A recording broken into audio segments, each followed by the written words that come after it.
Hello, this is Reinhard Kowal-Gradl speaking. This presentation is about my experimental investigation on my auditory perception in relation to my voice and visual perception. I hope it will be a useful insight for you into the connections between perception and expression.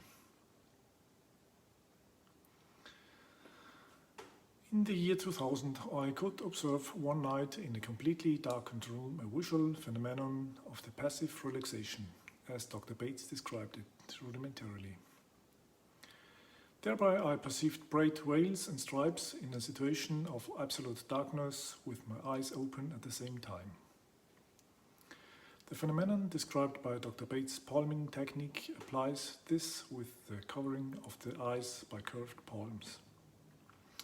This relaxation triggered in me the perception of a visual phenomenon whose structural features were mathematically described by Alan Turing in 1952 in his article The Chemical Basis of Morphogenesis, on the basis of a so-called reaction diffusion model. An occurring instability in the system causes a characteristic pattern to emerge, the property of which corresponds to my visual observation and was related to a spontaneously occurring instability in my auditory perception. Experimental research in the year 2014 led me to the work of Carl Stumpf, and particularly to the study of vocal phonology, as well as to a loss of emotional sensations in the tonal field that was detectable in me at that time. A missing partial in the spectrogram of my voice, as well as a distorted perception of an external voice in random superposition with a sinus tone reminded me of the instability of my hearing perception in the year 2000 in connection with the visual phenomenon described before.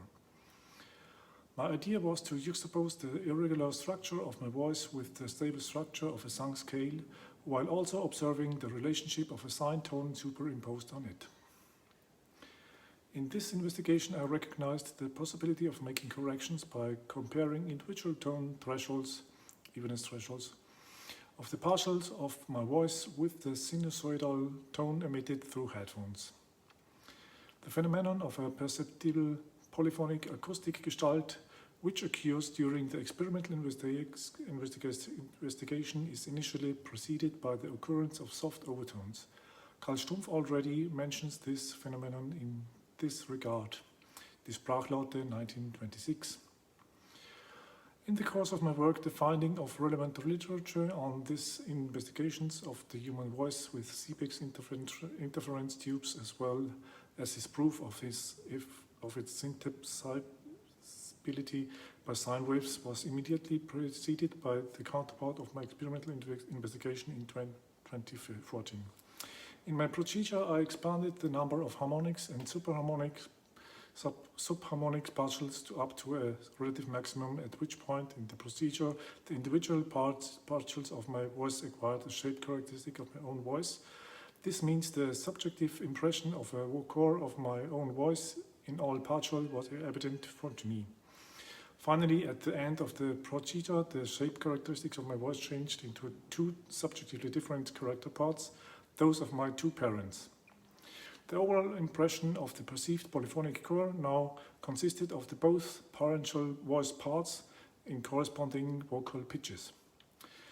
This polyphonal self-perception 2014 of my voice with gestalt characteristics finds its climax in connection with my visual perception of the characteristic gestalt in the reaction diffusion pattern, a dynamic reflection of my face in the year 2000, due to short delay in changes when I changed my mimic. The delay lasted a fraction of a second but was clearly perceptible while the individual stripes oscillated at the same speed. From a certain duration of the progress of the singing, similar stripes again appeared in the visual field.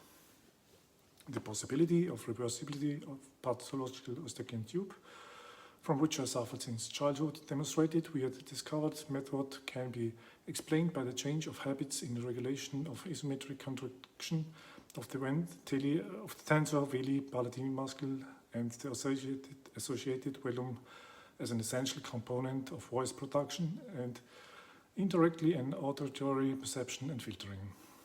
As mentioned by Gerald Langner, the characteristics of the perceived visual gestalt in connection with the instability of the auditory perception could prove the primary task of the filtering and regulation function of the auditory ossicles and the primary sound pathways via the tissue and bone structure of the skull into a cochlea to be considered for this purpose.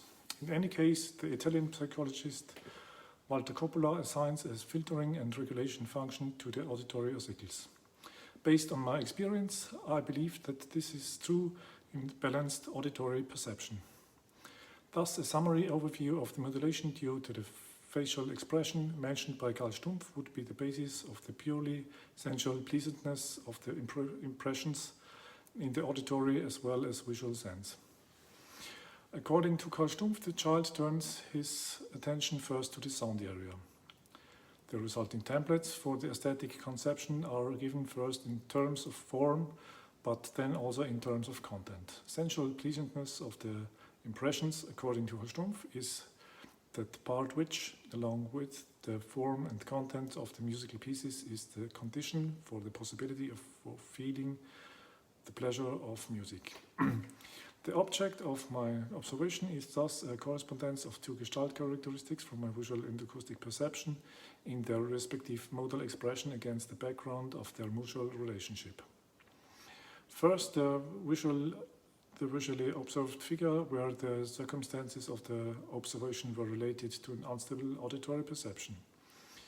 And second, the acoustically observed figure whose polyphonal property resulted in the two voice parts of my parents.